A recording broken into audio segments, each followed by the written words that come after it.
contrat yi Macky Sall signé yëpp ci pétrole ak gaz ci code pétrolier bu 98 bi la dépendre et non bu 2019 bi bu bees bi donc bu bees bi amul benn ñu nangul leen ko mais 49% c'était mieux que 10% quand même dans les années 70 bi feeru Falémé bi feeñee ñu bëgg a exploiter mais français yi BRGM daf ni léegi ñoom 65% la ñu am léegi au lieu de 51%. Le Sénégal am 35%. loolu la Senghor doon jooy naan la détérioration des termes de l'échange. Avec son dicton si particulier qu'on lui connaissait. Je crois que Macky dinañu fàttaliku loolu daf ko doon wax di ko wax la détérioration des termes de l'échange. Ce sont ces termes de l'échange là qu'il faut revoir parce que 10% pour le Sénégal 90% pour les autres c'est pas une ambition. Donc loolu au niveau des textes rek ñun mën nañu am lu bari lu dolleeku ci suñu budget fiscal yi ñu perte. Environ 100 milliards 95 milliards pour être plus précis et quelques. Loolu aussi mais en 93 seulement ñu doon am ay retombées fiscales d'environ 300 milliards par an te fi mu nekk ni boobu amuñu zircon boobu amuñu industrie or yu bëri yi boobu amuñu woon cimenterie yu bëri yi boobu amuñu woon unité de phosphate yu bëri yi phosphate ñu ngi koy exploiter aussi un peu partout au Sénégal il y a au moins 6 titres productifs. Mais ca jamono jooju en 93 déjà mais retombées fiscales yi c'était environ 300 milliards par an donc 3000 milliards sur les 10 prochaines années avait-il projeté dans un magazine dans Jeune Afrique magazine boo xam ne maa ngi ko yore fii donc fi mu nekk nii perte yooyu war nañu xoolaat ni ñuy doxalee ci fiscalité ak ci code yi ba nga xam ne Sénégal da ciy gis boppam te loolu laajul investissement du comme benn pont wala tali boo xam ne da nga ci war a def ay milliards pour mu nekk wala benn infrastructure boo xam ne dafa soxla financement lii c'est de la législation te am nañu assemblée bu bees te man de am naa ay députés parce que j'ai beaucoup d'amis qui sont là-bas et je crois qu'ils vont porter ces réformes-là à l'Assemblée nationale pour respecter les intérêts. Voilà justement beneen chapitre bi ñu war a attaquer bu ñu daanelee bii mooy dugg ci chantier prioritaire yi nga xamante ni moom la nouvelle législature bi muy 15e législature bi war a amal mais juste suñu daaneel ci fi ñu toll lu jëm ci mbiru ressources yi ak jafe-jafe yi nga xamante ni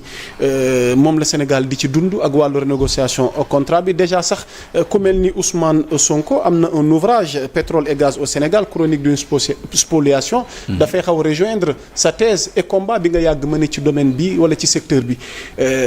alors tey concrètement pour ñu tëj chapitre bi tey qu'est-ce qu'il faut par rapport à cette situation ñu ngi woon ci kaawu ñoom Samuel Sarr bi nga tëj foofu noonu bu ko defee rek ñu mën a attaquer maanaam beneen partie bi nga xam ne moo jëm ci enjeu wu législature gu bees bi surtout ci renégociation contrat bi wala wàllu ressources yi nga xamante ne tey parce que Sénégal doon na réew boo xam ne tey tollatunu fu nu war a mën a amee jafe-jafe ci wàllu énergie ci wàllu électricité dañuy wax ne souvent yàlla jox nañu ndox jox nañu naaj boole ci indil ñu gaz boole ci indil ñu pétrole. Vraiment. Alors ñun ban jafe-jafe la ñu war a mën a am ba di am ay problème énergie wala problème électricité monsieur Sène. ay choix ak ay orientation politique rek la moo tax je suis pressé de lire la lettre de politique sectorielle en matière d'énergie pour xam les orientations bi ñu prévoir dans le référentiel. Certainement lu war a mën a jël ay input la sax parce que fi mu nekk nii les choses ne sont pas statiques mais dafay évoluer. Donc contrat yi mën nañ ko dajji parce que dañu naan clause de stabilité bi moo tax kenn mënul revoir un contrat mais c'est pas vrai parce que clause bi dafa ni il ne pourra être fait application au contractant d'aucune mesure ayant pour effet d'aggraver directement ou par voie de conséquence les charges et obligations découlant du code minier et du code général des impôts tels que ces régimes ont été définis à la date de signature du contrat loolu kenn mënu ko laal mais dañ ci teg sauf en cas d'accord entre les parties kenn mënut a yokk lenn loo xam ne dañ ko may kii seet pétrole wala or wala gaz kenn mënut a wàññi lenn ci liñ ko baal kenn mënut a yokk lenn ci liñ ko may lu dul ñaari parties yi ñu déggoo ci donc li indi déggoo entre nguur gi ak exploitant bi mooy nouveau régime bu ñëwee amul benn responsabilité ci contrat yi ñu signé parce que Matar Cissé ak Mohamed Ould Vetta ñoom ñoo jaay gaz bi waa BP donc amul benn responsabilité bu ci Pastef am ñoom bu ñëwee nañu xoolaat parce que suñu article 54 nee na yéen balaa ngeen di génnee dañ ñu jox li ñu soxla ba pare ngeen génnee li ci des ñun application loi bi rek la ñuy bëgg loolu du sax négociation c'est l'application de la loi léegi nag au-delà de ça l'arme fatale le couteau sur leur gorge c'est l'affaire Petro-Tim bu leen ko fàtte ñaari bloc yooyu mooy blocu Petro-Tim Kayar ak Rufisque ak Saint-Louis plutôt te nañ ko joxee baaxul parce que dañu violer code pétrolier bi en son article 8. exactement parce que maa ngi lay dundal ouvrage bi nga xamante ni. waaw parce que loolu ci chronique épée Damoclès la argument de négociation la bu Sénégal am. te en cas de violation du code pétrolier. dafa am ci biir code pétrolier bi clause bu ñu prévoir bu ñu tuddee droit de reprise Sénégal day exercer droit de reprise s'il peut prouver qu'on a violé le code pétrolier en son article 8 droit de reprise mooy. bépp installation bépp infrastructure bu ñu def foofu day nekk moomeelu Sénégal ak Mauritanie loolu code bi moo la ko may droit de reprise donc am nga une graduation de moyens de négociation pour que ñoom parce que yow li nga bëgg c'est pas un conflit mais da nga bëgg jouir mais de ta ressource de ton gaz alimenter say ay centrales loolu ku la ko bañal nag nga yóbbu ko ci yoon c'est tout. ok parce que tu as des arguments. ok cher internaute bu leen fàtte réagir envoyé léegi pour tëj ci West Africa. waaw. vraiment est-ce que Samuel Sarr dina génn ci bile dossier au-delà mu génn ci dossier bi lan mooy avenir West Africa ak ban taxawaay la Sénégal war a am tamit pour que situation yu nu mel ñu bañ ko dund. non West Africa man je crois que Samuel c'est dans ses cordes mu paye préjudice bi ñu koy toppee même s'il ne le reconnaît pas même s'il le conteste lu mu ci mën a fay na ko fay mu am sa liberté. donc après mu poursuivre parce que moom aussi il a déposé plainte n'est-ce pas. tout à fait. donc il y a amagul accord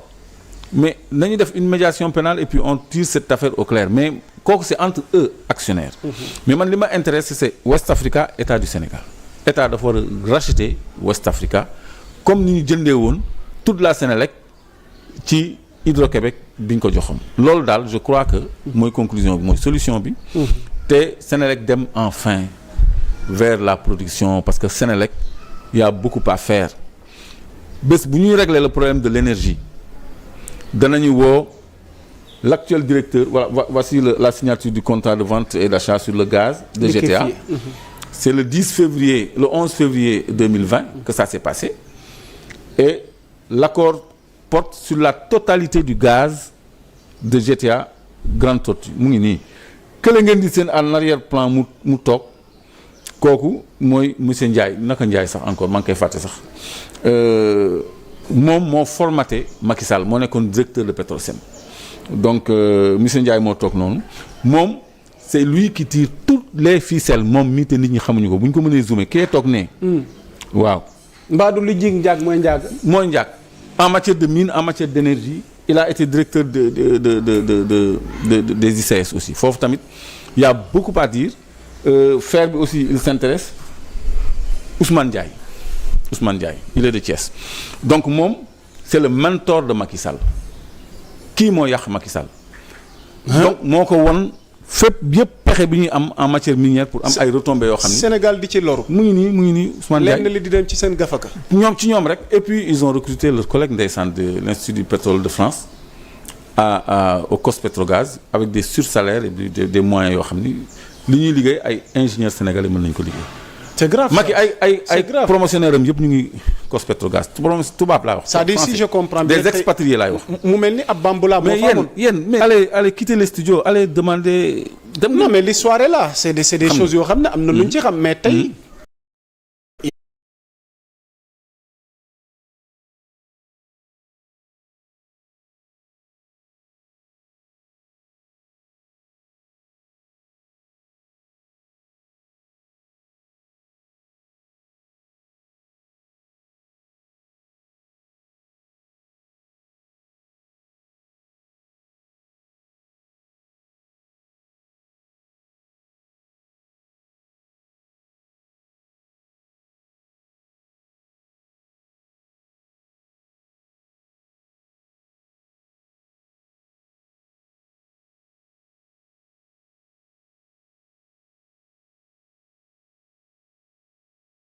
kanam te duñu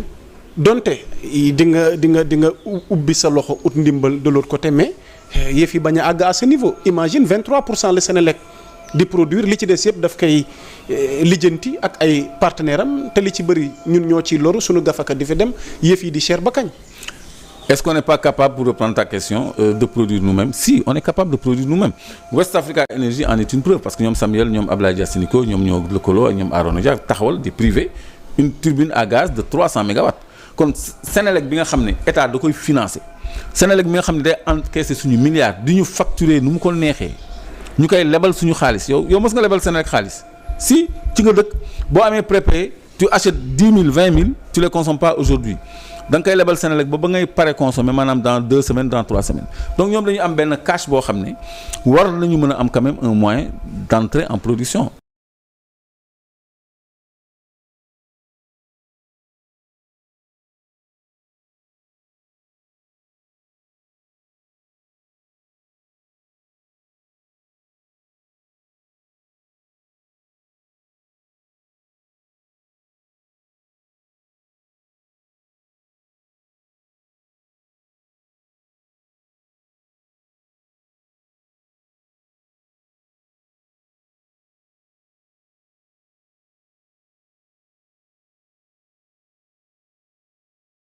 Manantali tu te rends compte CEMAF moo ñuy jaay foofu courant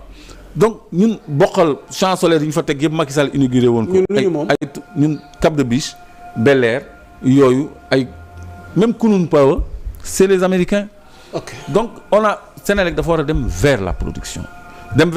nag mooy récupérer West Africa waxtaan ak yu ay Kunun Power Toben Power Malicounda Power yooyu tout ça ñoom am na lu ñu jot a encaissé ci wàllu Sénélec ñu trouver un arrangement mu nekk un parc de Sénélec parce que l'avantage mooy ces parcs de production là qui fonctionnent au fioul sont conçus pour également fonctionner au gaz kon tey jii bu ñu indee suñu gaz centrales yooyu yëpp day mën a fonctionner au gaz courant bi wàcc parce que sont conçus pour également fonctionner au gaz kon tey jii bu ñu indee suñu gaz centrales yooyu yëpp day mën a fonctionner au gaz courant bi wàcc parce que du soxla sax ñu changer parc de production parce que c'est hybride donc loolu je crois que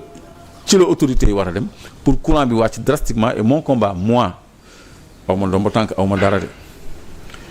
mais je vais peser sur le débat public ba courant wàcc en 2025 je vous le promets kooku mooy sama premier challenge deuxième challenge mooy Kédougou nekk zone militaire en 2025 man loolu mooy sama liggéey. fàttaliwaat ma li nga wax c'est important. ma ne man danaa fexe ba bii courant 2025 biir 2025 courant wàcc bu baax a baax Sénégal parce que courant dafa war a yées 50 francs le kilowatt heure warul sax àgg 50 francs le kilowatt heure